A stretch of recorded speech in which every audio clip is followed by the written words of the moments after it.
And thank you for attending this month's July breakfast for the GCDP. We want to again thank you for your time in showing up on a Saturday. We're very excited to have our guest speaker and also to be together as Democrats. We have so much to celebrate.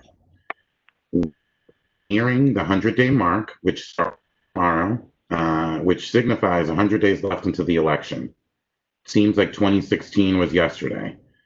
Um, Looking forward to this 100-day mark because it's 100 days left until we can choose hope over divisiveness. 100 days left until we can bring back the change we want to see.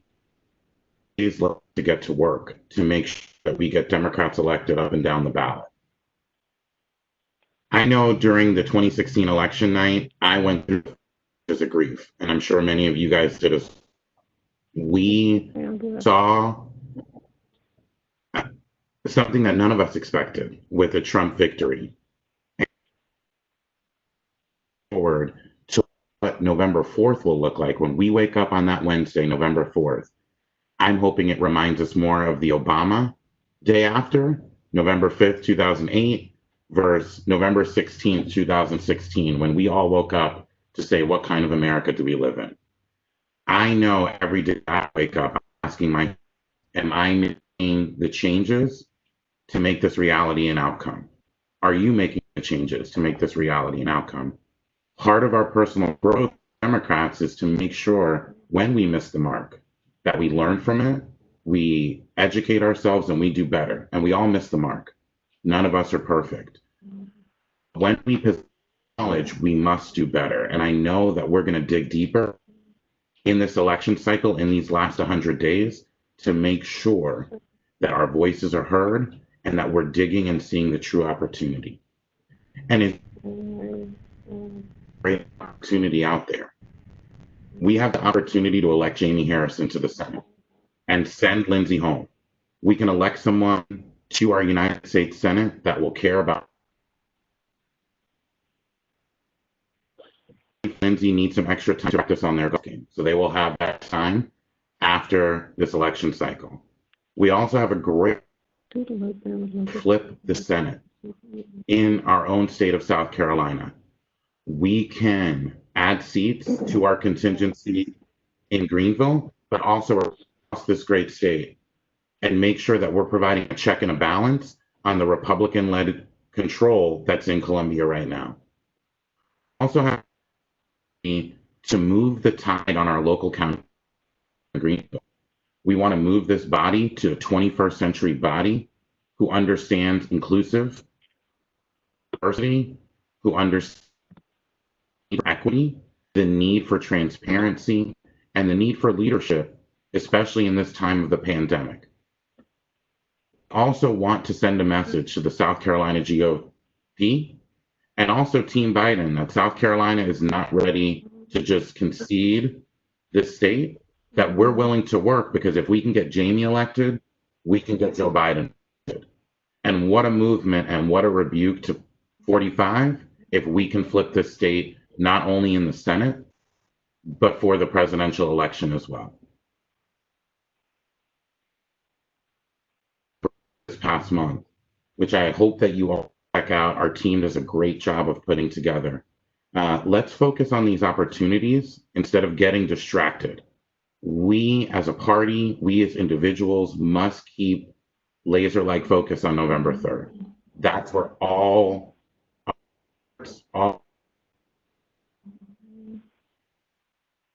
So I'd love to move into a little bit of our programmatic portion of the breakfast. I want to start by acknowledging the loss of two giants in the civil rights movement during this past month of July and celebrate. And I think we need to really celebrate. It's not a time of mourning, it's a time of celebration.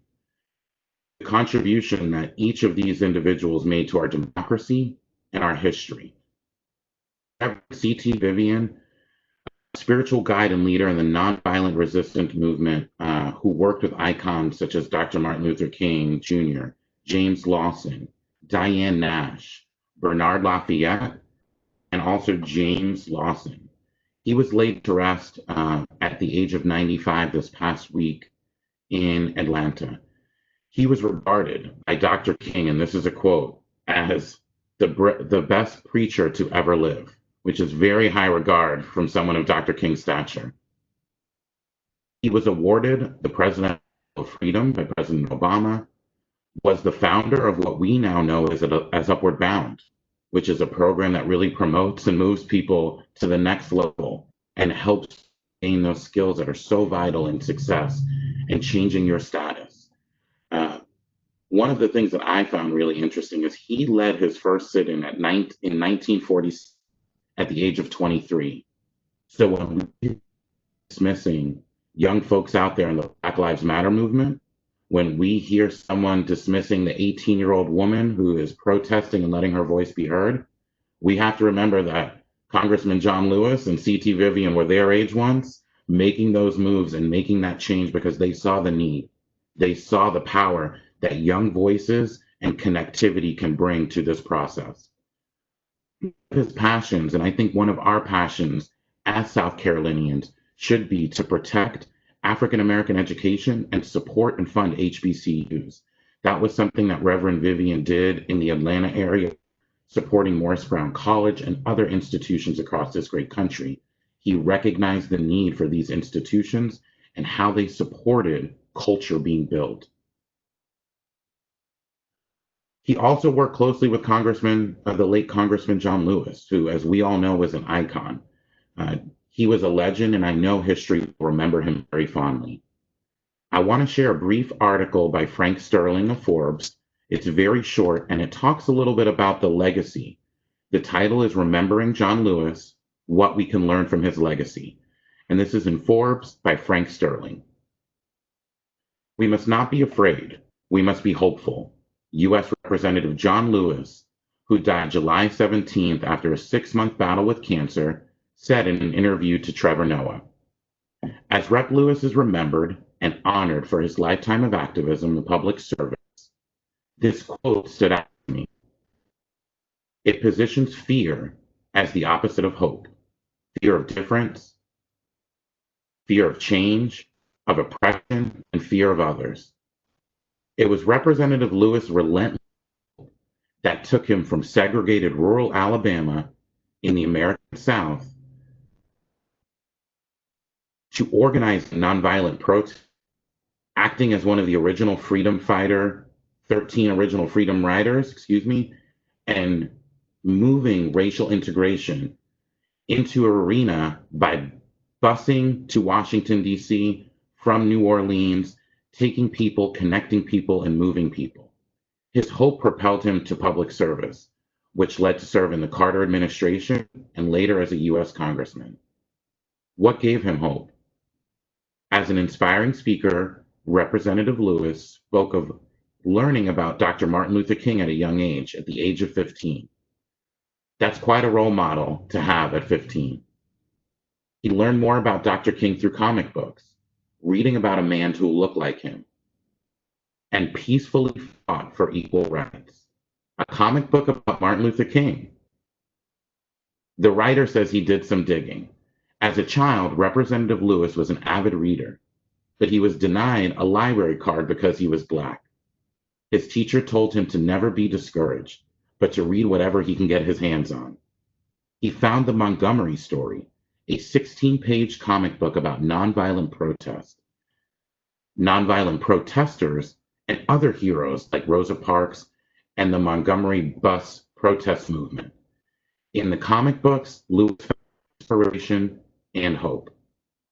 Of course, John Lewis's story starts with more than a comic book, but seeing himself reflected in media and public life is something that remains so important to all of us who are underrepresented, from the public office to the CEO suites to our boards and commissions. Role models and superheroes that look like us show us what's possible. If we are to create a level playing field where everyone has an equal chance to succeed, representation matters, which is why organizations that are inclusive toward diverse groups of people, supporting them to feel understood and valued is so. Really key line from this Forbes piece that I know so many of you have done in your own life and is a goal of my leadership with the GCDP. And it's when one generation rises into leadership positions, they have the power to pull up. How often, we should ask ourselves, are we pulling up others with us? When Rep. Lewis was peacefully protesting for civil rights, diversity and inclusion wasn't a set of corporate buzzwords. They weren't a nice PR campaign, as we see many corporate organizations doing now, running to be on the right side of history. Diversity and inclusion in Rep. Lewis's time meant being able to sit wherever you want. It meant attending a school and sharing a water fountain with someone who was a different skin color to you. And yet, we still find ourselves struggling today to find that equity, to bridge that inclusivity. We fight for that equal treatment in the workplace. We fight to be judged for the work that we do instead of what we look like. The pathway to success is recognizing where unfair privilege exists in our team cultures, in our society, and working each and every day to dismantle it. It takes time. Even with how far we've come, thanks to people like John Lewis and C.T. Vivian. And what he taught us is the power of representation to inspire relentless hope. And this relentless hope will keep us advocating for equity and the change we want to see. I wonder if teenage John Lewis was reading comic books about Dr. King, if he ever imagined someday that there would be a comic book about him to inspire young and old readers. When we open up new spaces to new voices, we begin to tell more compelling stories, and we begin to build more compelling organizations. So I want to share with you all a little bit of a recommendation. There are a series of graphic novels, and by graphic, I don't mean the nature that they are in a sexual nature. I mean, they're graphic because they tell the story of violence and abuse that folks went through.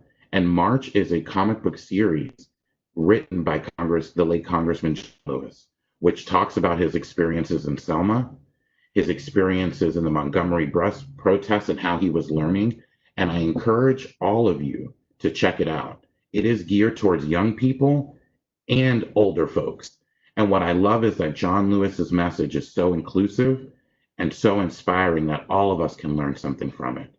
So I encourage you, and Laura and I will make sure we make that link active on the website so that you all can find and search for that series. It is an anthology of 3, and I loved reading it because I learned so much and was able to see how much the late Congressman truly did for our democracy. We are so lucky today to have someone who I'm inspired by and someone that brings me hope as our guest speaker today. I have the pleasure of introducing Reverend Sharon Risher as our guest speaker for the July breakfast. Sharon Washington Risher was born and raised in Charleston, South Carolina. She heard her calling to ministry in 2002 and left North Carolina to attend the Austin Presbyterian Theological Seminary in Texas, where she earned her Master's of Divinity degree. Sharon served as a chaplain and trauma specialist at Parkland Hospital and as the associate pastor for congregational care at Rice Chapel AME Church in Dallas. On June 17, 2015, a horrific tragedy happened. Sharon's dear mother, Miss Ethel Lee Lance, was killed in Charleston at Mother Emanuel African Methodist Episcopal Church, along with her 2 cousins, a childhood friend, and others who were massacred during that prayer vigil at Mother Emanuel. Sharon has been an amazing advocate for revisiting gun laws, is a spokesperson for the grassroots advocacy groups, Everytown Survivor Network, Moms Demand Action for Gun Sense in America, and also local organizations who are trying to make change at the community level. She's famous, y'all. She's appeared on CNN, BBC, Good Morning America, CBS, and has been interviewed by numerous organizations with a large reputation, such as Time Magazine, Marie Claire, Essence, Texas Monthly, Vogue, and Vox. Her advocacy brought her to the White House, where she witnessed President Obama, what a treat, witnessed President Obama sign executive orders pertaining to new gun laws. Sharon has shared her story of loss, forgiveness, racism, and gun law reform with audiences across this great country. Sharon is the proud mother of two grown children, enjoys reading, cross stitching, growing tropical plants, and listening to a variety of music. And being the mother of your fur baby is and I love the name Puff Daddy. That is excellent. That is excellent. I personally want to just let y'all know I had the pleasure of coming in contact with Reverend Risher through the Kamala Harris for the People campaign, and hearing her speak brought me to tears. She has so much to offer in the realm of forgiveness and hope, and is so, so inspiring. So it is with great pleasure and with great honor that we welcome Reverend Sharon Risher to the Greenville County July breakfast. Thank you, Reverend Risher, so much. On June 17, 2015, the world mourned with us as we had to say goodbye to our families who died that night because God needed them. I didn't see God's plan right away. I had so much anger in me, I did not know what to do with it.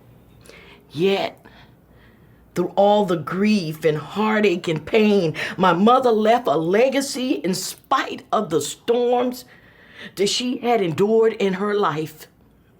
Like so many of you out here today, these things could be said about you.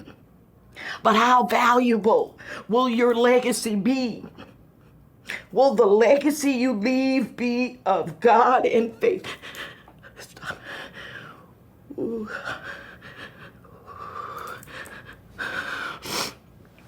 Okay. Ooh, okay. Ooh. My prayer has been to not let me be up there and be a crying idiot. Let me be able to get up there and talk about the secrets that they have to come out. We can't continue to take those secrets from generation to generation. Hallelujah. Hallelujah. Hallelujah. Okay.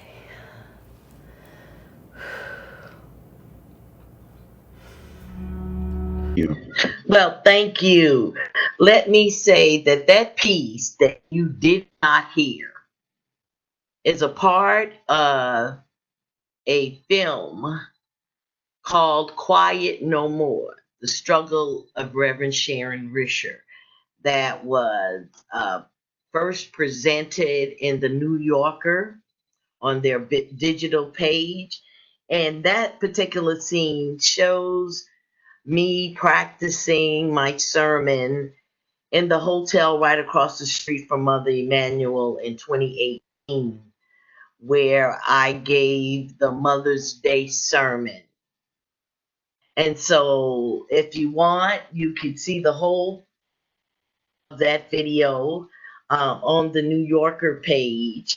And it's actually been nominated for an award in the Bronze Lens Film Festival that usually happens in Atlanta in the short film section. So I'm very proud of this 28 minutes film. But let me say that I am so honored to be here this morning. Having gone through such horrific things like pain and grief and devastation after the tragic death of my mother and my two cousins, to say that my life has been turned upside down is just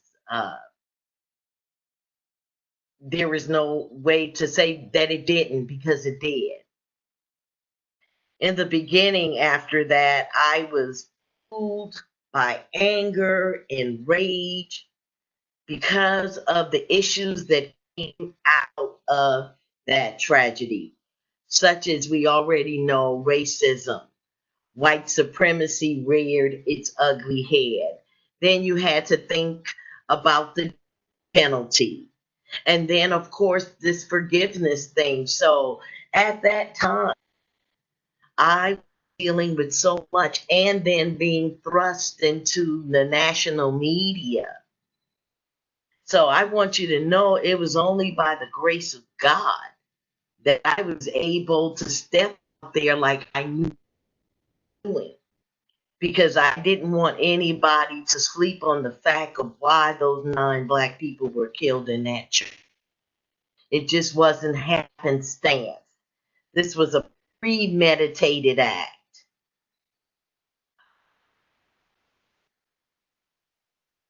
A little bit about my mother, there is so much to tell, but to kind of put her in a nutshell, Ethel had been a member of Emanuel AME Church 40 plus years. She joined that church when I was a sophomore in high school, and that was 1974. And from the joining of that church, my mother kind of found her niche. You know, in the church, you find your niche. Some people find it in the choir. My mother as being the gatekeeper of the church from being an usher, and took that role very seriously. She was formidable, yet the way she showed you her love was through the little things that she would do for you.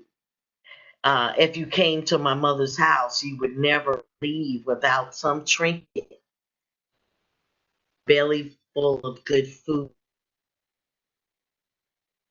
So all of us, the 9 families, have found ourselves even 5 years later. 5 years later, we're still trying to dig ourselves out of that tragedy, because, for one thing, there's nothing that can happen in the news that has to do with race or white supremacy where uh, Mr. Roof's face and every over national media. So you never seem to get away from that. And when you go through such tragic grief and pain, there is the physical, emotional, spiritual spiral that a person gets to that you have to dig yourself out of.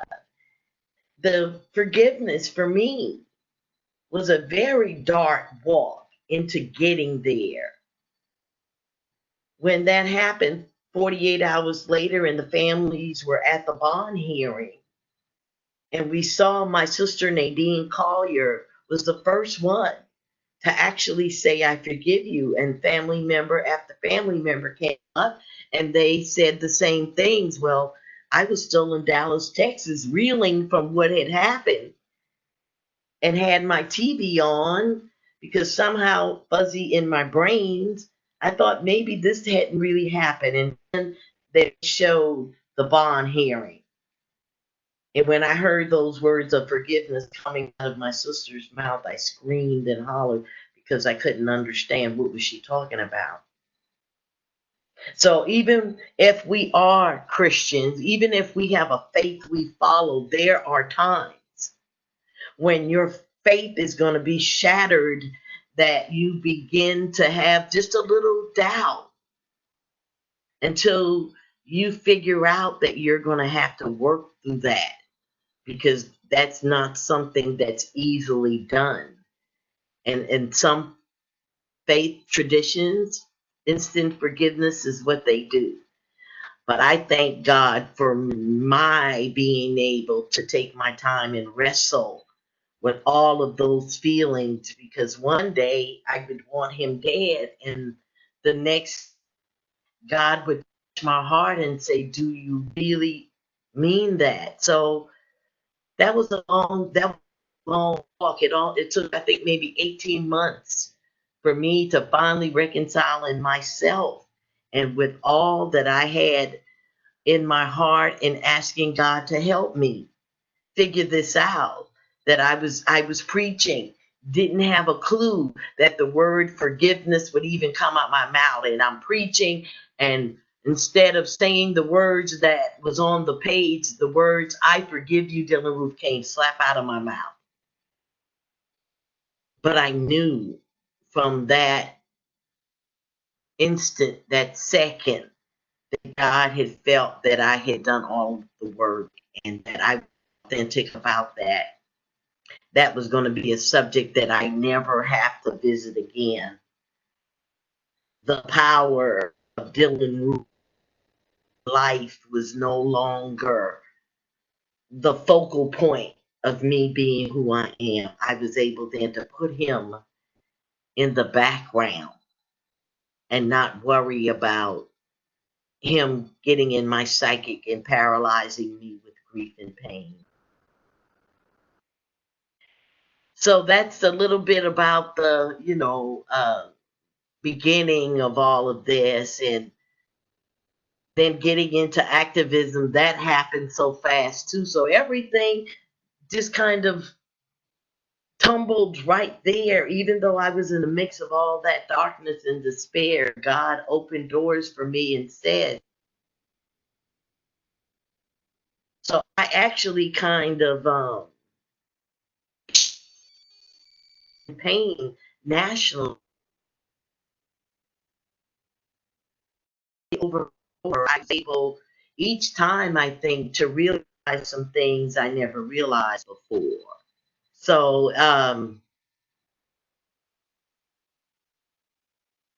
is now Congresswoman McBath from the 6th District of Georgia, was the person that actually reached out to me maybe a month or so after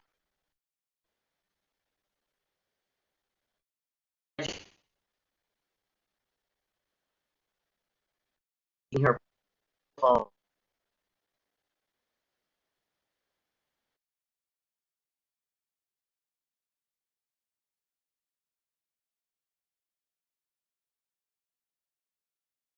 They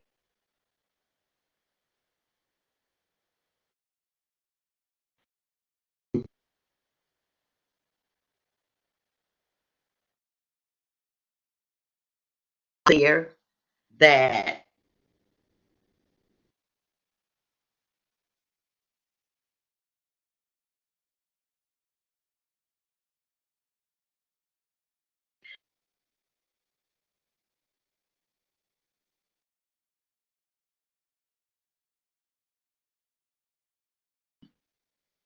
vote, and that's the president, and the Sandy Hook tragedy. And senators, and I was up there with a broken ankle and poured my heart out and realized that God said, "You will, yes, this is what I'm going to have you to do. I'm going to use that compassionate voice that you have to get to people and get people to understand about how bad gun violence is. And when we put gun violence along with hate, that's already a deadly combination." So I mean, there's a lot I could talk about. I don't know how far you want me to. Anger and the rage that I felt propelled me into just going and going and going. And there was a time when that anger and that rage subsided, but it had already propelled me. So now, in speaking to people, there is not so much of that rage. My daughter would say to me, "Ma, every time you would speak, you this rage and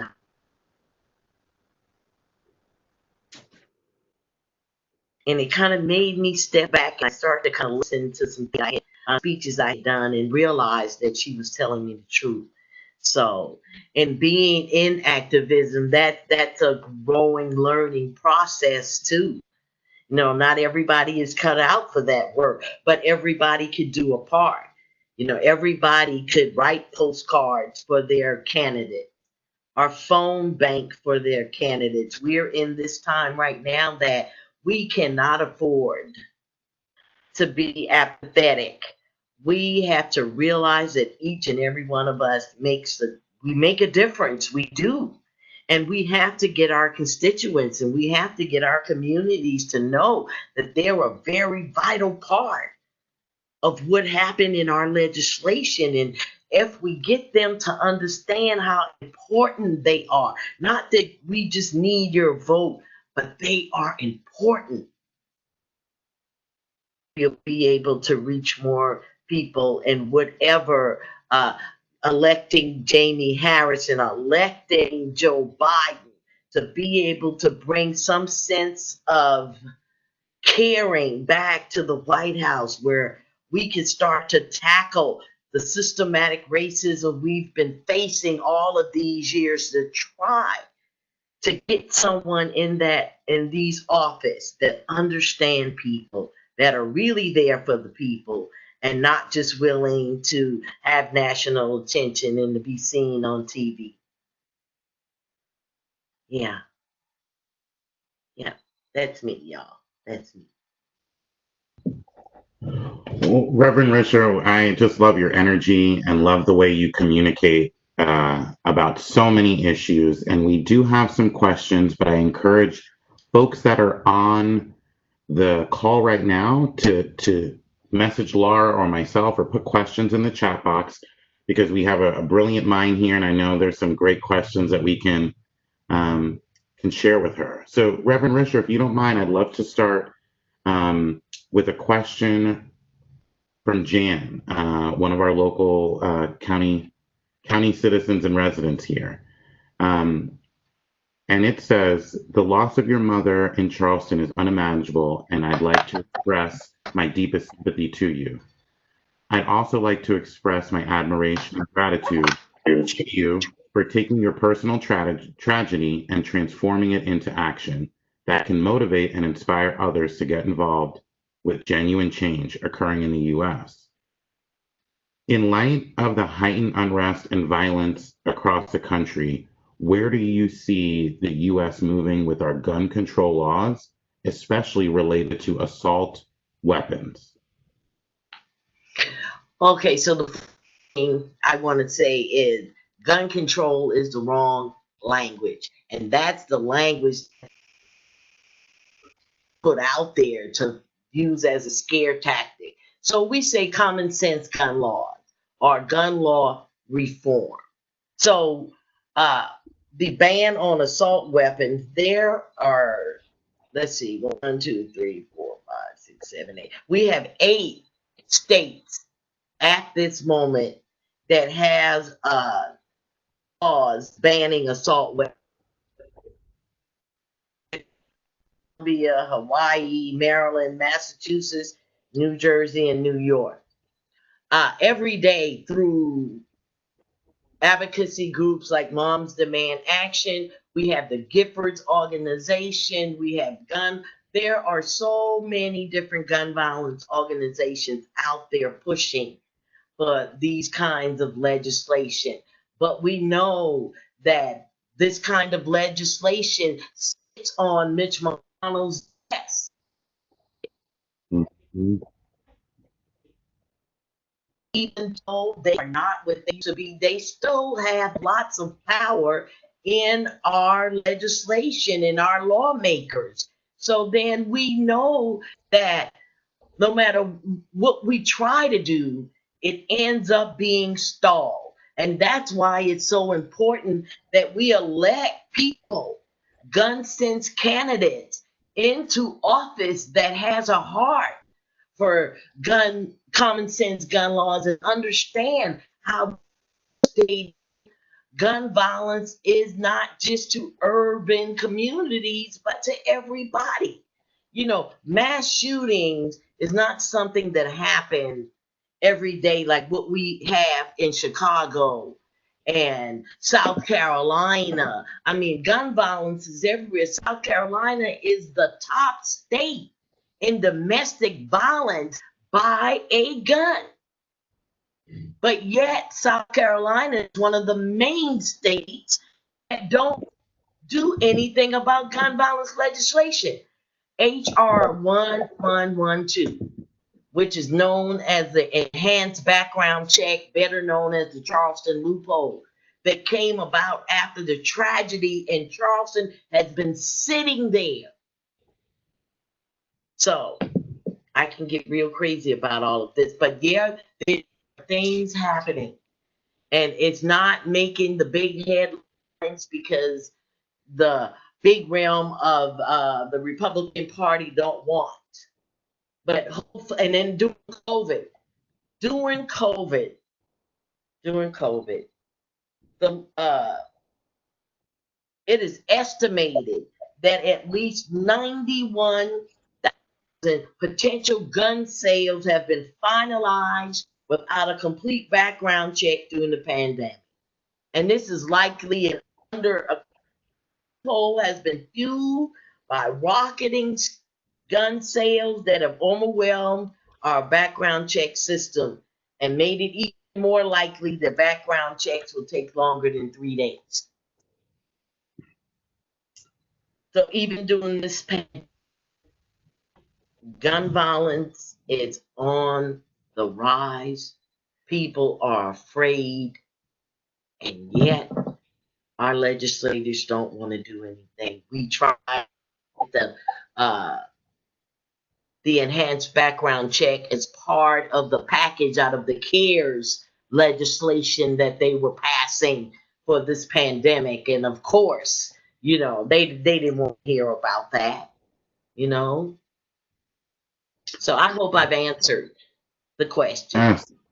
Yes, ma'am. Thank you. And I love the righteous indignation you have, because we should all be I have outraged. it, man. You talk about some righteous. I have lots of it. I have another great question from our second vice chair, who you've been communicating with, Sharon, an awesome woman as well. And she asked, do you feel that Mother Emanuel AME was specifically targeted as part of a race war between Blacks and other ethnic groups?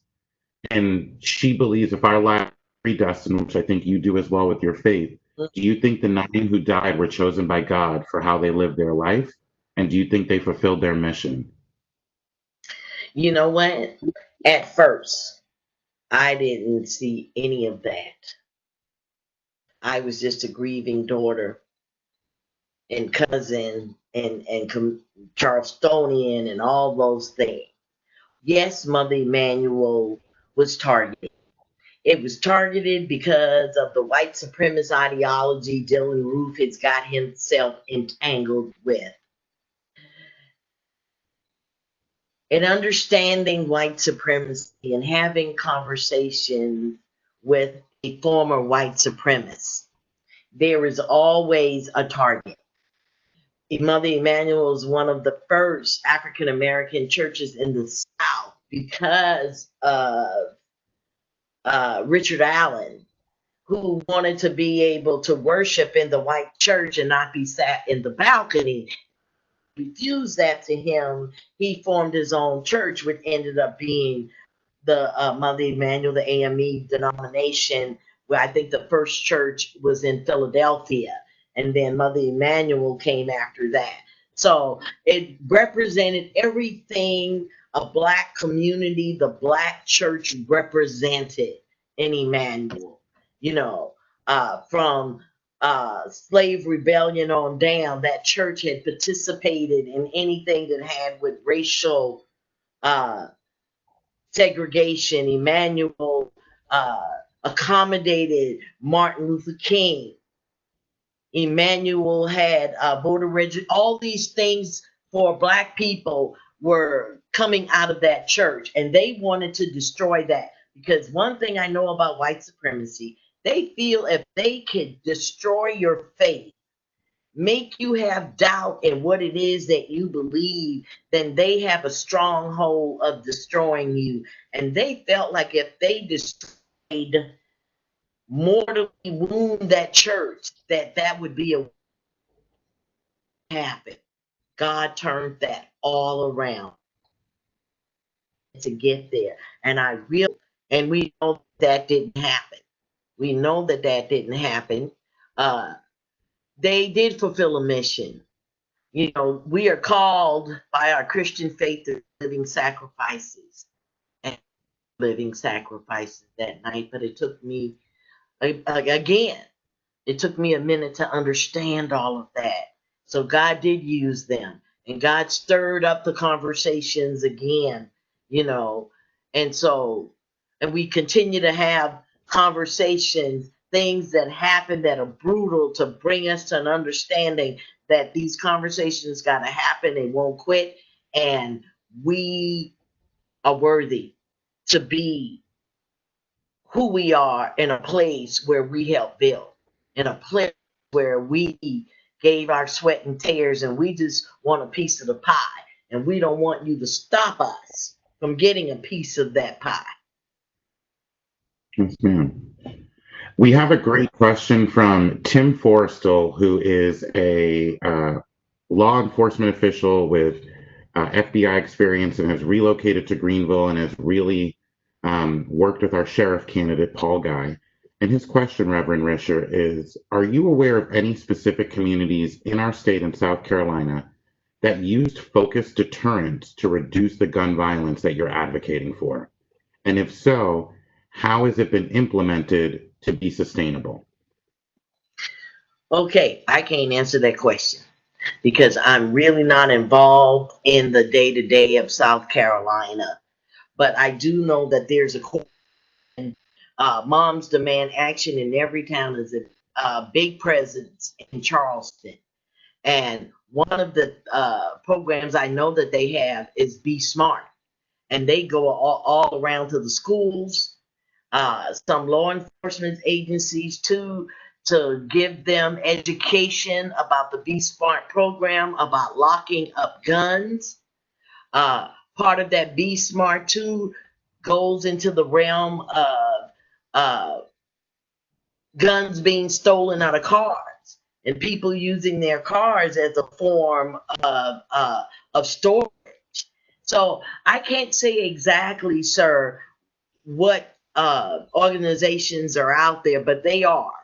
And I guess like everybody else, if we start to Google stuff, you know, we might be able to find what you're looking for. I'm sorry I wasn't able to really be more concrete than that. Oh no, you're fine. That's a great answer, and I do know I'm on the texting list. I love how forward they are, how aggressive in a good way they're getting people engaged. They're making They're sure you don't bugging respond to me. me once. Yeah, I'm gonna Yeah, hit you with the text again. again. Yeah, so I encourage everyone to sign up for their texting. They do great informational sessions. They do great training. I know we have someone in Sharon Klumpus, another Sharon, seeing a theme here, who's on this call who has been a leader in our community on this as well.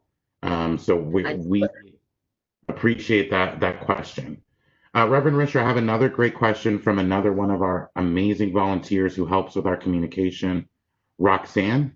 And she's asking, Reverend Risher, I just read about a group of online racists that lionize Dylan Roof and are actively fomenting more gun violence on people of color. How can we, as activists, push back against so much hate? And what would you recommend?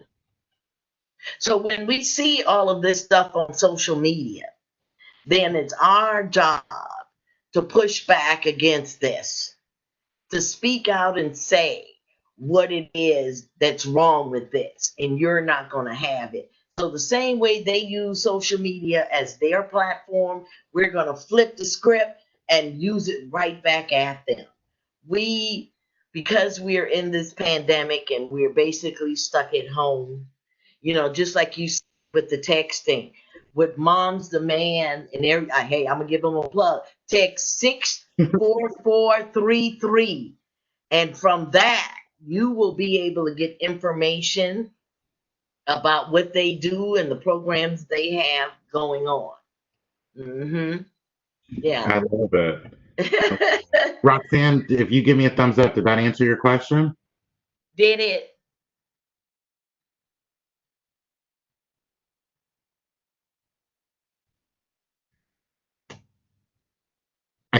think Roxanne, I think Miss Reverend Risher, if you would just talk about, oh, I love Laura, put your plug in there as well, with the texting in our group chat. If you would just talk to ways, and you talked about postcarding, you talked about phone banking. What are some other tactics or ways that you see activists pushing back in real time, both before the pandemic and during the pandemic? Well, so we know that people pay attention. I think sometimes people feel that, what can I do? I might not have a college degree, or I might not have the big money to be able to donate. But I tell you what, those $5 makes a difference. And like I said, you could, do phone postcards. There's a lot of things we could do. We could use our own social media platform for pushing whatever organizations that you're passionate about. You're going to put it out there and let people know that this is what you believe and how you feel. And if you take the time to read this stuff, maybe I could change your mind. So I know we always want concrete ways, but a lot of times the only way to get to something, we have to build relationship with people. We just can't kind of want your vote and leave you. You kind of have to say, okay, what is it that I could do to make you realize how important your vote is? What is it that you need that we should be focusing on? So we kind of tend to figure out, this is what we know other people need, without talking to the actual people that need what they need.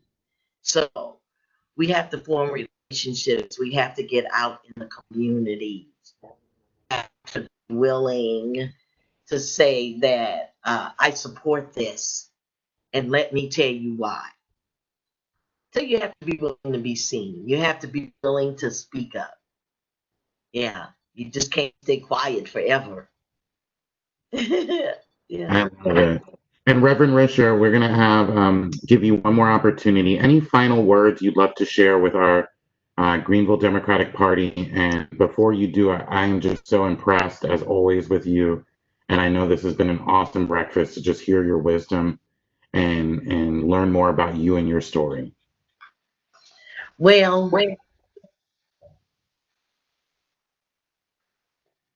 gun violence, just like I said before, gun violence just doesn't affect uh, mass shootings and all. This is an everyday occurrence. Every day, somebody's family is going to be shattered just the same way I was. Maybe just not on a national level. In Charlotte, where I live, in the last 14 days, there have been gun violence, homicide every day. Every day. We have to figure out a way through our local communities to offer some kind of hope. This is what's happening. People are hopeless. When you're hopeless, you don't have any dignity, respect for any person, because you don't have it for yourself. So if I don't have any hope for me, I'm sure, I'm damn sure not going to have it for anybody else. I'm not, my life is nothing. So your life is going to be nothing to me. And if we happen to cross paths at the same time and you say anything, the only power I have is this gun. We have to make people understand and give people opportunities to have power without a gun. And that's what our jobs are as activists, and being part of the Democratic Party and putting people in office that really understand this. We have to. We can't just sit back and like, oh, woe is me, and see all of the things. In Chicago, I know the block that all of these people come from. The guys, I've been out there on the south side of Chicago myself. I heard from my people out there that all of these kids getting gunned down, retaliation at a funeral. When you're out there and you're advocating and you're asking people to vote, please look at the list of gun sense candidates that have been put out there by Moms Demand and the Giffords organization and see the candidates that are out there that are gun sense candidates that want to push a common sense gun law reform into our country. So that's a wrap up for me. I just want you to be passionate about something. Make your life have purpose. Anything you do is going to help the kingdom and help somebody else. Help me, somebody. This Sharon, Reverend Risher, thank you so much. That smile is infectious. Your warmth just comes through the screen, and I look forward to seeing you again in person when this pandemic is over. And thanking you for sharing your time and your wisdom with us this morning. One more thing, I got to plug my book. Yes, ma'am. You go ahead. My book, and I said I didn't even bring the book with me. But anyway, my book is called For Such a Time as This: Hope and Forgiveness After the Charleston Massacre. My book, long is a snippet of how I became who I am at this time. And you can find the book at usually all the places where books are sold. And thank you so much for inviting me to be a part of this. I will be a Democrat until the day I die. And we just got to get Joe Biden up in there. Thank you. Yes, ma'am. Thank you. Thank you. So powerful. Thank you so much. You're getting rave reviews in the chat box, and what we'll make sure we do, our communications team will put a link to your book so that people can have access. One click and find it. Okay. I appreciate you. It's hot in Charlotte. I don't know what y'all got going on in Greenville or wherever, but it's hot. So take care and stay hydrated and wash your hands and wear it. Thank you so much. Yes, ma'am. Thank you so much. It's such a pleasure. Thank you, Reverend Risher. Thank you. What I just love being inspired. It's so great to hear people's story. We all have a story. We all come from somewhere, and to hear how that brings us into the realm of politics always inspires me because we all come out of a different place. And who can't leave feeling better after listening to that woman? I mean, I just want to run a marathon right now. I'm like, all right, I can do this. I can do anything. So it is great. I appreciate the support that you all showed. When we show up, when we have speakers like this as a party, we're just showing everyone the Greenville Democratic Party is here to stay. We're growing. Charleston and Richland, and Laura, you're recording this, so make sure you're recording this. Charleston and Richland, watch out, because we're coming. And we're going to be the Democratic bastion where people are going to say, we're going to have to go to Greenville first, not Charleston, not Columbia and Richland County. Now, I have the awesome pleasure to introduce our voter protection chair, someone who she knows I say this all the time. I've been a huge fan of just watching her work behind the scenes for so long. Jean Marie Tankersley was nominated and then subsequently accepted and elected as our voter protection chair. What Laura's showing you right now is South Carolina Voter Protection Hotline. And why we're showing you this right now is the great work that Jean Marie is doing is really in partnership with the South Carolina Democratic Party Voter Protection Unit. And what the Voter Protection Unit does is they find the best and the brightest, which Jean Marie is certainly one of those. And they are building an army so that we have poll workers, poll observers, or what we commonly call poll watchers. So we have hotline workers, we have county liaisons, we have boiler room attorneys, which Jean Marie is doing an amazing job recruiting statewide, so that if there are election day issues or issues around our election law, there are people in place that can proactively or reactively deal with these issues. So a little bit about Jean Marie, and then I'm going to let her talk about the work that she is doing and just some of the things that she's working on with the Voter Protection Unit. But Jean Marie attended the College of Charleston for her undergraduate studies, where she graduated summa cum laude with a degree in history and double minoring in psychology and political science. Jean Marie then attended the University of Georgia Law School, which is very hard to get into, y'all. So, she's brilliant, graduating cum laude in 2012. While there, she served as the Student Bar Association president, the executive editor of the Journal of Intellectual Property Law, and the president of Public Interest Law Council. After graduation, Jean Marie clerked for Chief Judge Roger Dunaway Jr. and Judge Harold A. Hinesley in the Superior Court of Georgia.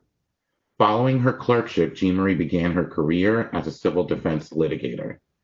Jean Marie has spent a number of years working in general litigation, but focuses primarily on personal injury, premises liability, products liability, insurance coverage, and construction cases. Outside of her legal practices, Jean Marie always has that amazing smile on. I love, she's just so energetic and enthusiastic. And she spends her time working with the Junior League, the Young Lawyers Division of the South Carolina Bar, and she is a participant and graduate of Leadership Greenville, class 46. Is that right? That's right. And she enjoys spending time with her lovely family, who Kate raves about. And I love Kate, so anything Kate says is always right. And she has a dog named Isabel. Is that correct, too? Awesome. That's right, yeah. Jean Marie, we are so lucky to have you. And I'm just going to give you the floor and thank you for all the great work you're doing. That was very, very sweet. I appreciate all of that. And I really am super excited to be here and to be a part of everything that y'all are doing, going into this year. As Eli said, I'm the new voter protection chair for the county party. And what that effectively means now is that I'm working with the voter protection unit for the state of South Carolina, which was formed in partnership, with the DNC and with Fair Fight, that I'm sure everybody's heard of, Stacey Abrams' organization out of Georgia. And South Carolina, I think we're pretty lucky in that I think we have very well-intentioned people in our, election commission offices and things like that. So in Greenville, especially, we haven't had too many issues that sort of keep me up at night. I don't think that there's anybody out there that's trying to be nefarious or anything like that. But as everybody knows, when you're dealing with a big event and lots of people all at once, then there's always confusion and complications and issues that come up. And so the statewide party has been working on a system called LBJ, which is all of the parties are doing throughout, or the Democratic Party is doing throughout the country, in which we kind of monitor the issues that are going on in our county and in the state as a whole. We've used it over the past 2 primary elections, and I think have pretty much worked out, I hope, most of the kinks. And so we have a good idea going forward in November, the things that we need to be aware of and advocating for before we get to the November election. As everybody obviously knows, we also were thrown a whole lot of issues with the pandemic. And obviously Trump being in office always makes every issue more complicated. And so the Voter Protection Council has been advocating for legislation and filing some lawsuits to make sure that everybody in November can vote and hopefully can vote as easily as possible. And that is dealing with trying to make sure that the COVID pandemic is an excuse for in-person absentee voting before November. We were allowed to do that, I'm sure, as y'all know, in the last primary, but that sunsets at the end of July. So they're pushing to have that for November. They've also just won getting prepaid stamps on mail-in ballots, which is awesome. So working on things like that, getting out education throughout the state to voters to make sure that they know kind of what their rights are, things that they should be on the lookout for in the election, and try to deal with as many of those as we can before the day actually gets here, so that our system, we're not overwhelmed day of, and that people aren't frustrated with voting, because we want it to be a positive experience. We want it to be something that people are excited to do and proud to do, and not frustrated or standing in lines and all the stuff that people complain about when it comes to voting. So with that being said, what we need, as Eli mentioned, are as many volunteers as we can get day of. We want people just being poll watchers. We need more poll workers, especially because of the pandemic. The people that we normally rely on may not be able to come out to the various precincts and work like they normally would. So we need as many people as we can to volunteer in that capacity or to work in that capacity. We're also looking for more attorneys in the event that there is litigation ahead of time and day of that we need to be focused on. So really across the board, if y'all know, attorneys in the area or really across the state that are interested in volunteering, we will certainly take their help. And then all non-attorneys, we are also very, very happy to have and can utilize, especially on election day. So those are the things that we're working on now. I'm really excited about it. I think that we've got a great group of people throughout the state, and that hopefully we'll get a lot done before election day, and that everything will run as smoothly as possible when it's time to cast our ballots. Awesome. Thank you, Jean Marie. And I will brag on her. The director of voter protection said, how many Jean Maries do you have in Greenville? So that is the great work that Jean Marie is doing, which we're so lucky to have. And I also want to highlight, I saw Miss Shirley said she's signing up to be a poll worker. That we need. Kate's leadership on this has been incredible. The state party has been able to model some things based on what we've done in Greenville.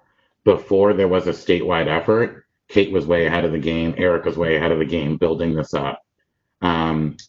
And poll workers do right now, Roxanne, poll workers do work the entire day. We've been on Marcy Andino to try to kind of split shift it, how we do with the poll watchers or poll observers. But that's just for training police purposes. They find it better to have an all-day shift. But I do know that the Voter Protection Council that Jean Marie sits on is thinking about that, trying to communicate that so that we can have more people. So that's a great question, Roxanne. And I'd love for other people to use the chat box to ask Jean Marie any questions. She's very well versed in the voter protection and was on the ground from February. So she was running around before this was even a real form of thing. Oh, this is great. We had a piece in the Bray that asked people to sign up all over the state for roles. People be contacting the local party if they are interested in being a poll watcher, drive to the polls, etc., or should they go through the state? I think you can either way. It's all going to end up in the same database, most likely. I can share a link that you can sign up to be a volunteer, and then whatever you put in there, it'll eventually get farmed out to us. But you're also welcome to just message me or text me. I'll put my phone number in here and let me know that you're interested in signing up, and I'll get all your information in the system. So there's no wrong way. You'll get sorted into what area we need y'all in, however you sign up to volunteer. And Roxanne is, and Jean Marie, you know Jake Irwin, correct? I do know Jake. I've actually known him for a few years now, long before I knew that he was even involved in the party. So yeah, he does, I saw your message, he does have a lot of great attorney contacts. We're right around the same age. I'm not sure if we're the exact same age. So but I see him a decent amount at bar functions and things like that. And he does have a lot of great people that can help us out come November. Awesome. And one of the things that is really, really critical that we are seeing is the increase in energy around absenteeism. So to Jean Marie's point, we just had a big victory in the state securing postage for mail-in ballots. What we're still trying to do, and Chandra Scott, who is the director of voter protection, is working with Perkins Coie and putting in another lawsuit to get the extension that Jean Marie mentioned, which sunsets at the end of this month, that we were allowed to do in June for the November election. If you all were watching the news the other day, you saw me with my Cheney face mask. on WIFF4 talking about voter protection because Marcy Andino, who runs the state election commission, challenged our General Assembly to basically get off their butt and pass a law to do something. So there is a lot of energy and a lot of movement. We just need to keep this pressure up. So when Laura is asking us to do the advocacy challenge, there's a reason Laura's asking us to do the advocacy challenge. When Jean Marie says, hey, I need y'all to contact your state rep or state senator because we're trying to make a push, let's make sure we're realizing we're on the cusp of a change here and that extra energy and effort will take us to the finish line. Jean Marie, is there any other plugs you want to make for the voter protection unit or the work that you're doing? I did see a question from Catherine, then I can address that real quickly if you want. Yes, please. So, okay, good. So she put in the chat box, someone on TV last night mentioned the fear that the stormtroopers may interfere in the election. Are we preparing for this type of interference? Absolutely. We're trying to prepare for every type of interference. That, in my experience, and to be fair, it is limited. And so there are people that know much more than I do, but those types of things tend to be overplayed and then underdone. I don't think there are that many people out there that are actually going to be trying to actively, threaten people or threaten violence or anything like that. But we certainly are prepared for that. And that is where, our poll watchers really come in handy, and having volunteers at all of the precincts so that we can have somebody on hand telling us exactly what's going on, communicating with the workers that are there, communicating with us, letting us know if we need to be going and filing anything, if police need to get involved. So it's really having the importance of having people on the ground at all of the voting locations is to help prevent things like that. And if they come up, to address them as immediately as possible before it gets out of hand. I'm sorry, I'm looking at this other question in the 2 feeding polling places and 2 few workers to count it. The absentee ballot issues are something that we're addressing day by day as we advocate for different laws and in-person absentee voting because of the COVID thing. So that is something that's changing daily, and as we get closer and closer to the election, we'll have a stronger idea of exactly how it's going to look. But that's certainly something that we're working on and keeping an eye on also. Awesome. And Lee, I just put in the chat box just to respond to your great question. A lot of times the poll managers or poll workers see the poll watchers as adversarial because they don't understand what their roles are. So I know Chandra sent a letter specifically on that issue to Marcy. I think we're really, really, really lucky because, as Kate just put in the chat, we have Conway Belangia, who isn't perfect, but is awesome at running fair elections and being a person that's approachable, being a person that takes feedback and really tries to, in my opinion, what we all do every day, the best that you can. That's all we can ask for. Conway's someone that I know Kate has given advice to, and he's made changes. Someone that I do feel that Jean Marie and I are going to have positive working relationships with, that we can make effective change. So there are some other counties, y'all, that are scary. Right next door to us in Pickens, the whole board quit because of some shady stuff that was going on with the election commission. So we are very lucky, but we want to make sure that we are building those relationships and continuing the relationships that our past chairs have done so that we can make sure we're getting the great work to protect the vote right now. Any other questions for Jean Marie? Awesome. Jean Marie, thank you so much for coming on. And there is one. Peggy. Thank you, Peggy. The online poll worker training is much better in person. Good to know. Good to know. Is very, yeah, that is very good to know. Thanks, Miss Peggy. Jean Marie, and we are, again, lucky to have you as the new voter protection chair. Thanks, y'all. I really do appreciate it. We are going to move to something that Laura and I are really excited to share with you. There is a new site that we are going to type in the chat box. It's called votebluesc.com. And what we are really, really excited to is to be able to capture information on our voters in a meaningful way. So, Laura, do you mind can we pull it up on your screen? Do you mind if we share it that way, or do you mind if I just talk about? Okay, awesome. So Laura's going to share her screen, and I will kind of talk y'all through it a little bit. Vote Blue SC is a brainchild of one of my friends and Clyburn Fellows, Rob Daniel, who is the executive director of Charleston Democratic Party. And another goal that I want to have, both Richland and Charleston have an executive director and a chair. So, y'all, an executive director and a chair, just putting it out there. Rob came up with this in partnership with Richland County as well as the South Carolina Democratic Party.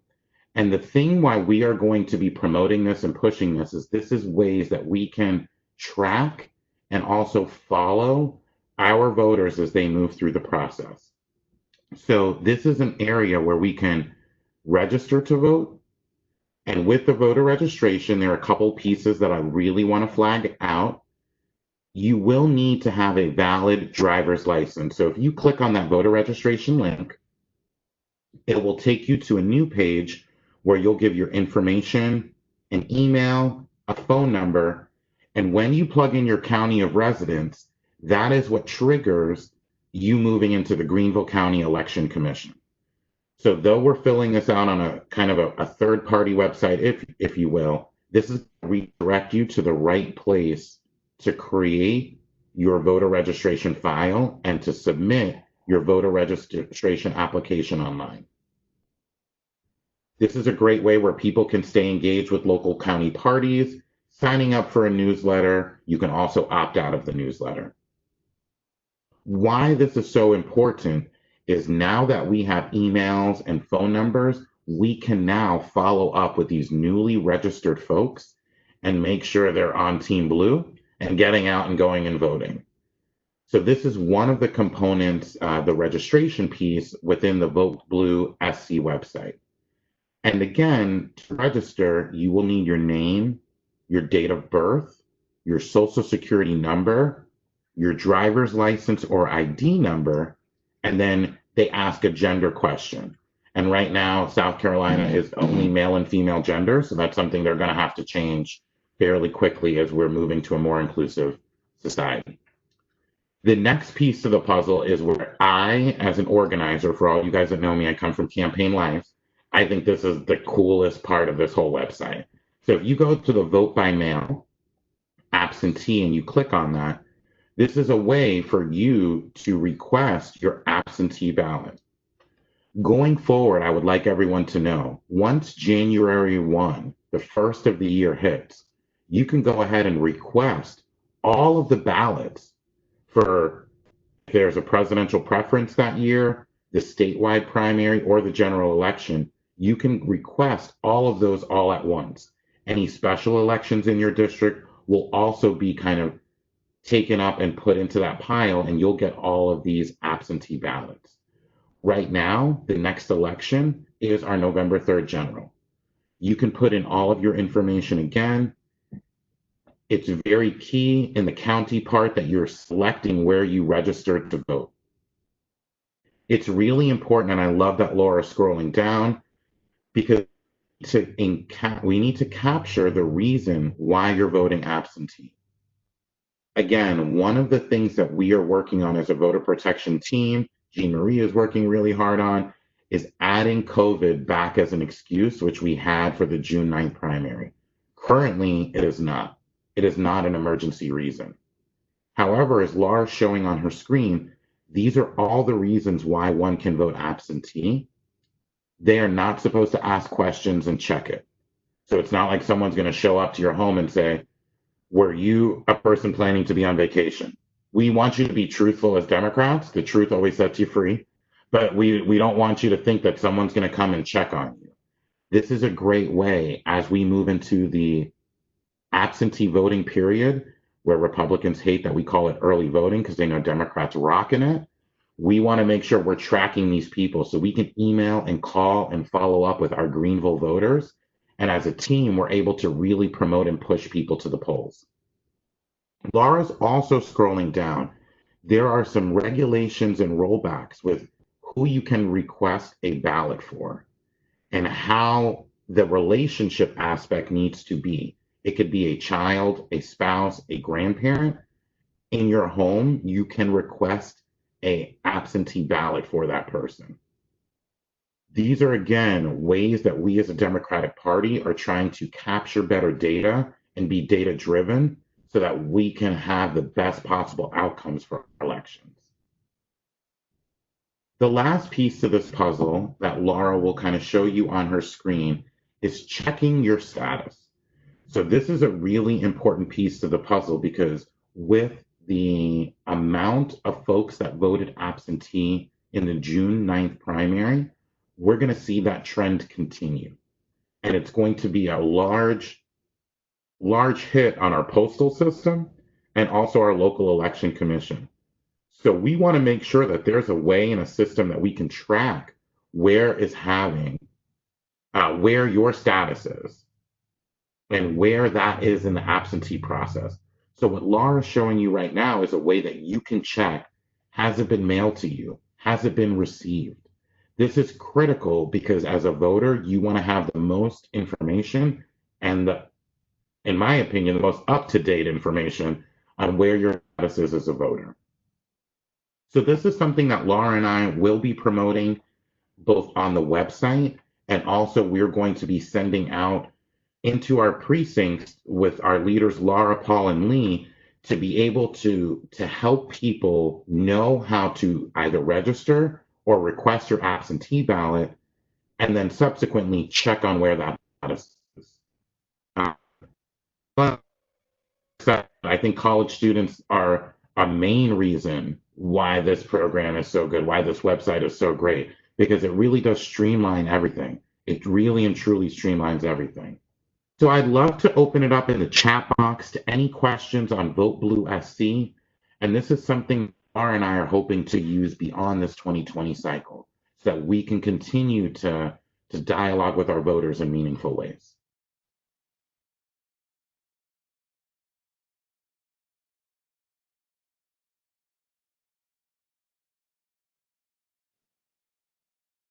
Awesome. I see some people typing, so I will give another minute.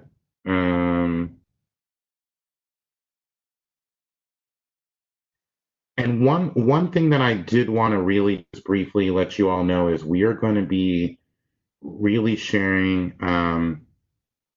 Great question, Catherine. Right now, it is not in every state. So Charleston and Rob are very much ahead of the game. New York has tried to implement this at a more county-wide level. They don't have it statewide yet. Georgia and Stacey Abrams have used this tactic before. And really where this came into fruition was via Beto's 2018 Senate run. So Beto used very innovative mapping techniques, which y'all were getting to. I'm so excited. It's called Map OS. I can't get my hands on August 1, the state party is giving it to me. This is a way where we can see maps with heat maps on where we need to go and register voters, which is something that I know Jonathan and I talk about, something that the Young Democrats and I are talking about. We have to know where our people are. So, Ms. Catherine, great question. We wish it was in all other states because it would help the data. I think that's where it's driving to. Ms. Linda, how can we help share this? Oh, this is great. Yes, that are not going to be able to go to the website and get involved. Ms. Linda, great question. One thing we want to do is be the kind of party that will help walk people through things. So we have a wonderful woman named Elaine who works on Wednesdays in our GCDP office. She was using this system to walk someone through over the phone. So you, Miss Linda, can act as a kind of that conduit if you have internet access, building that rapport and that relationship, which starts most of the time with a phone call. Voters will call into the headquarters saying, I don't know how to register. Can you help me? And Miss Deb, I see you shaking your head. You're a volunteer as well. You know this better than anyone. Or say, I don't know how to request my absentee. I want to be the people that can help walk these folks through it and empower them to feel confident. So I think that's a great question, Miss Linda, but you also have a great mind. So any suggestions or ideas you have, please feel free to share them with Laura and myself, because This is something we're just trying to roll out this week coming up. So we're still in the beta phasing process as well. Yes, Deb, that is so true. There's so many people. There was a great town hall yesterday that the SCDP put on talking about broadband. It's very critical. One of the things that it's hard to do not in person, but one of the investments I would like to make going forward is more tablets. So when we can go to door, when we can go see people outside of coronavirus, we can have actual broadband that we're bringing to folks that have a mobile hotspot on it. So we can be at their door helping them walk them through that process. So Ms. Devin and Linda, great points and great value adds to this piece of the puzzle. Excellent. Well, I know we have some of our amazing elected officials. I want to start with our amazing school board trustee, Ms. Glenda Morrison-Fair, who must be under so much pressure. And I just want to thank you for your leadership because I know how hard the decision is being made to go back to school, but you have been so open and so approachable. And y'all, if folks have questions, please reach out to Miss Glenda. She is willing to answer. She's willing to give you whatever information she can. And I'd love to open up the floor to her. I have lost you, Eli. I'm going to try to get back. Can you hear me? Yes, ma'am. Okay, Yes, ma'am. I'll talk. I want to tell everyone thank you for your support of the Greenville County School District. Whether you are on one side of the question or the other, virtual or face-to-face, I would like for everyone to know that everyone involved in the district is working almost 24 hours around the clock. And our first priority is that your children are safe. Remember, I cannot say that enough. We want to make sure your children are safe. We can almost make up an academic slump, but we will not be able to make up something if your children are not safe. So please understand that we have our hearts in it.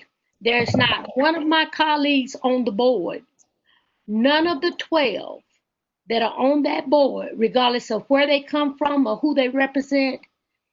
We want you to know that our bottom line is that your children are safe. And Eli, that's all I'm going to say because I could talk on and on. But my phone is open. Please ask questions.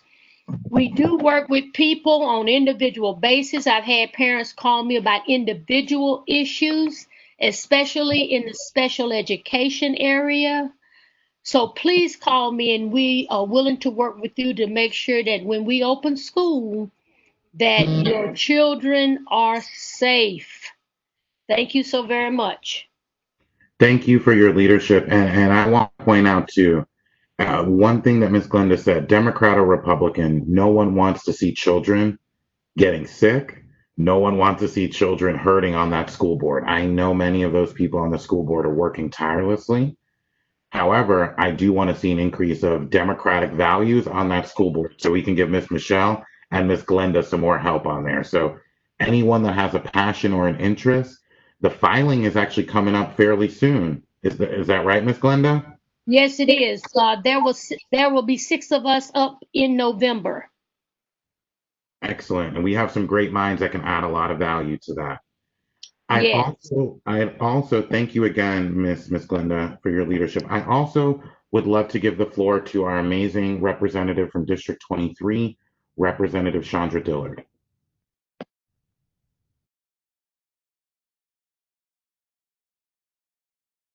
Uh-oh. Can you hear me? Yes, ma'am. Thank you. All right. Okay. We're back in business now. Having some technical difficulties over here. As I said, good morning, family. It's good to be with you this morning. And let me just say, this is a time I would not want to be a school board member. So I do thank Miss Glenda for all that she is doing. And I mean, we talk regularly and I'm like, how y'all doing over there? So thank you, Glenda. Appreciate your service. I just wanted to say a little bit about I love the robust conversation and advocacy around extending absentee voting, no excuse voting into November. I think as a party, we have to continue to be vigilant on that. And what I have told people is my colleagues did not want to take this conversation up when we went back for the one-day session in May and said, oh, well, we'll just see what the virus is doing when we come back in September. So I want to let you guys know that when we do go back into legislative session in September, and we will, because we will need to redevelop a budget, come up with a new budget. COVID is wreaking havoc, of course, on our economy, and we know why. Because we're not wearing masks and doing what we need to do, and we don't have a president who sees fit to know we have to do the right thing first before you can have other things to come, and also our governor. So trust me, this subject will come up, and it's the Democrats that raise it, even though our Republican colleagues want to take credit for it, because that is what happened when it did happen in April. So let's continue to keep the heat on. Call Greenville County delegation members. You don't have to worry about me and Leola and Carl. We are there. But let's keep the heat on, and do know that this issue will come up in September when we but we need them to help us take it up. Now, it's one thing for it to come up, but we need them to help us take it up. And then the other thing is that next week I'll return to Columbia to start some committee work. I don't know how many of you know this or not, but I was appointed to serve on the Equitable Justice and Law Enforcement Reform Special Committee, and we start our work next Tuesday. And so if you have some specific concerns about law enforcement reform and what will make us more transparent and make us our justice here in South Carolina more equitable, please be in touch with me. I love to hear from you on any given day, but specifically I'm asking for your support and hearing your voice on maybe some best practices that you've heard, or just your general thoughts. And so I'm available to you for anything and any time. Thank you for this opportunity. Thank you, Representative Dillard, and thank you always for your leadership and clarity. That's always appreciated about you. You're always clear on what action we need to take. And you stay focused, which could be a lesson to all of us, and should be a lesson to all of us on what we need to do to be clear in our intentions. So thank you so much. I know we're running up short on time. I would love for Laura to just share her screen one more time. There is a graphic that we're going to be putting out that we want everyone to see. This is in partnership with the great work of the Voter Protection Unit. These dates are really important. So we want everyone to know the last day to register in person is the 2nd. You can register online up until the 4th. On October 5th, if you are submitting your registration by mail, it must be postmarked by the 5th. Saturday voting only happens the last Saturday here in Greenville. With the satellite locations, they are going to be opening up some Saturday voting. Once we get that clarity on which sites are open when, we'll make sure we're disseminating that information to you. The last day to vote absentee in person is always the day before Election Day, 7 p.m. You can go into County Square or a satellite location if they're open. And then the big ball game is General Election Day on November 3rd. So we will be sharing these graphics with you all. We want, as a Greenville County party, to be able to promote educational information so that our voters and our citizens know when the deadlines are and how they need to go about using this process. So thank you, Laura, for sharing that screen. We'll make sure we make this readily available to everyone. Couple of things before we go, and I know I'm usually really good on time, so I'm sorry I'm running late. Reverend Sharon Risher was amazing, so I didn't want to cut it off. I could talk to her all day. Couple of to acknowledge some highlights from GCDP. We will be doing tomorrow from 4 to 6 a drive-by pick up your yard sign, 4 to 6 p.m. for Jamie Harrison. There is a big push across the whole state where people are opening up their offices, folks are staying in their car. You can drive into the GCDP headquarters. We'll have people there ready to give you a sign if you like. We will be in masks. We will be doing our proper social distancing. You do not have to get out of your car, but it's a way for the Harrison campaign to show its strength and to show that they're invested. So we have signs. If you need one, we're going to be opening, and this is a statewide push. I'm so proud of our team. We are going to be championing an issue that our leaders, Representative Dillard and Representative Leola Robinson Simpson, have been championing, and that is Black Women's Equal Pay Day. We're going to be doing a great conversation and panel style town hall, and we're so excited with not only the caliber of people volunteering, just the differences of their story and how they came to Greenville and the issue of Black women's equal pay. We're also really excited. Our county caucus is working on some voter registration drives. We'll be making sure that we're highlighting those. From the CDP side, there is an Instagram takeover. There is the 100 Days marker tomorrow, starts Sunday. The SCDP will be going live on Instagram pretty much all day. Come check us out. Make sure you're finding out who's working for the party, what their role is, and how you can get more engaged.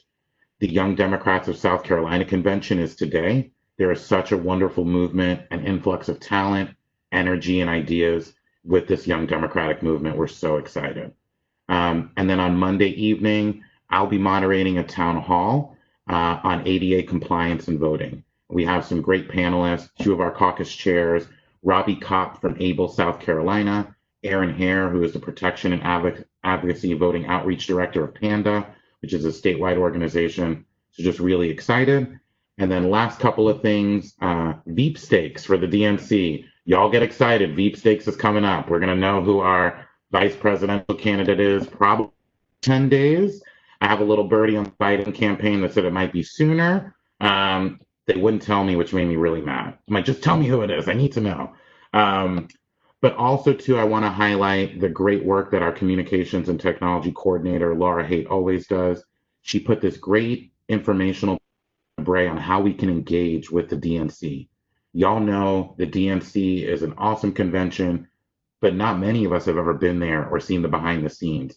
And this is a unique year where we can actually see the platform committee, learn about the rules committee. So please check out the Bray. And again, a huge shout out and thank you to Laura for all that you're doing with the DNC.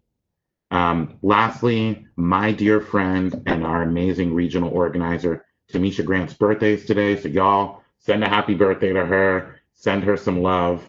Tamisha is such a vibrant human being and it's just been a blessing in my life. So with that, I'm sorry I ran over 5 minutes, y'all, but I just love spending time with you. Let's continue to fellowship. Let's continue to push. And I can't thank you all enough for each and everything that you do. Oh, I see some comments. What's the date again for the Jamie Harrison? Thank you, Miss Cindy. Tomorrow, Sunday, 4 to 6. Signs, we have signs currently, but you can come by any other time to pick up a sign as well, Miss Cindy. Thank you. Thank you, Lucia, for participating. This is great turnout. This has been a great turnout for a great event. Y'all stay safe, wear your mask, wash your hands. See y'all soon.